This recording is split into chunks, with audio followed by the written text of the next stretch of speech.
Here in this video we will discuss one important topic that ties in both the events of Avengers Endgame and the Eternals. The question is, did the Infinity Stones kill off half of all the Celestials, or did it even have any effect on them or the Celestial Seeds? Well, stay till the end to know the answer to this topic and watch the video fully to understand why we come to our eventual conclusion. This is also kind of like a comparison of powers wielded by the Celestials against the potential powers of all the Infinity Stones together. So subscribe if you haven't, and now let's get down with this sickness. Let's talk a little bit on the origins of the Infinity Stones. Well, the Infinity Stones were 6 immensely powerful gem-like objects tied to different aspects of the universe created by the Big Bang from 6 singularities. The Big Bang then formed concentrated crystals out of them and sent the 6 stones hurtling throughout the universe. Each stone represented a different aspect of the universe: space, mind, reality, power, time, and the soul. Only beings of immense power can directly wield them, such as Celestials and the mad titan Thanos, without dying. Others can use them but at their own peril. Now let's take a look on the origin of the Celestials. In the MCU, they were stated to have existed before the universe even began, and even before the Infinity Stones were created. The Celestials are the universe's oldest race. They were present before the birth of creation and were responsible for bringing planets and life forms from all around the universe. They used their boundless cosmic power to create planets, stars, and life forms, as well as bring light to the universe and stop the darkness. From seed to emergence, a normal Celestial's life cycle takes many millennia to complete. Arishem, the Prime Celestial, decreed that every few million years, some Celestials must be born. So what are the extent of the powers of the Infinity Stones? Let's take this first. Each stone on its own has immense power by themselves. The Power Stone grants the user power to defeat even the most powerful foes. The Time Stone can help the user manipulate time. The Space Stone can transport anyone to any place in the universe instantly. The Reality Stone can change the fabric of reality. The Mind Stone is able to control sentient life forms and do other mental stuff as well. And lastly, the Soul Stone, which unites all the others to form a unified 6.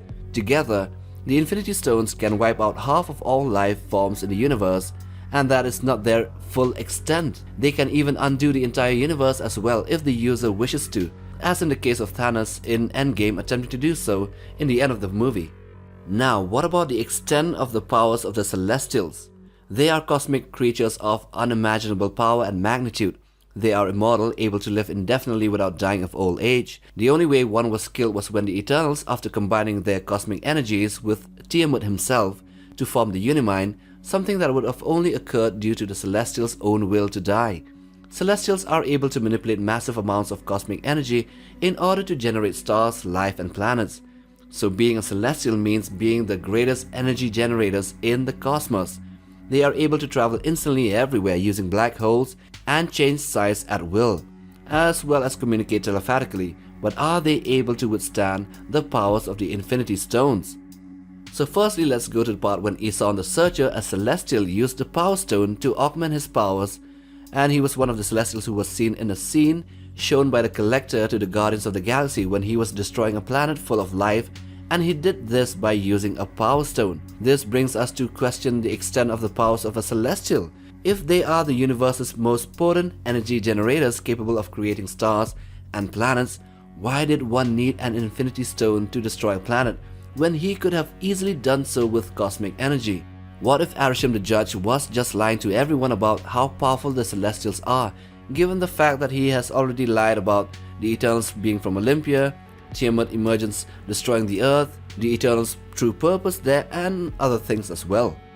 So side by side, this brings in another question. What did Thanos and the Hulk's Infinity Stone snap do to them and the universe, and did this snap affect the Celestials' emergence or their population across the universe? Well, Thanos' snap in the end of Infinity War did reduce the entire population of life across the universe by half, which means trillions and trillions of lives all over the cosmos. And with recent revelations of Thanos and Eros themselves being Eternals from the planet Titan, it would be safe to assume that Thanos was also targeting the Celestials as well. But why did he just use the Infinity Stones against them and spare the entire universe's population? Was the mad titan just mad, or was it really done but not shown at all?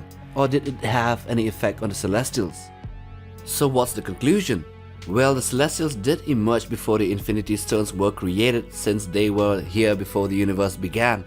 And because of this, they might have a bit of immunity to the powers of the Infinity Stones. But then again, we have already seen Ego being killed by Analak's battery's nukes, the severed head of a Celestial that became the mining colony called Nowhere, and now Tiamut being turned into stone. So since all three of these were killed by relatively conventional powers and weapons that can't match with the magnitude of Infinity Stones in a gauntlet, then doesn't it mean that the Celestials can be killed in a snap? And in the movie Eternals, they did say that the snap brought about the necessary energy for the emergence of Celestials, so there should be some connection between them. So it is ultimately for the MCU writers and producers to decide this, but if it was up to us, then we would say that Thanos' snap did erase half of the population of the universe and also the celestial seeds within planets as well, and since the Infinity Stones were that powerful, they would be able to at least wipe out half the population of the Celestials, but only those who were born after the universe began. The ones like Arishem who existed before the creation of the stones would have more power and resistance to their effect, and therefore would not have been wiped out. But that's just our theory. If you have your own, then put it down in the comments below. So I hope you have enjoyed watching this video. Anyway, with that we come to the end of it, so do hit that like button for support and subscribe as well to be a part of the MindQ family. But most of all, smash that bell icon for regular updates on new videos right here on this channel. Till the next one, take care fam.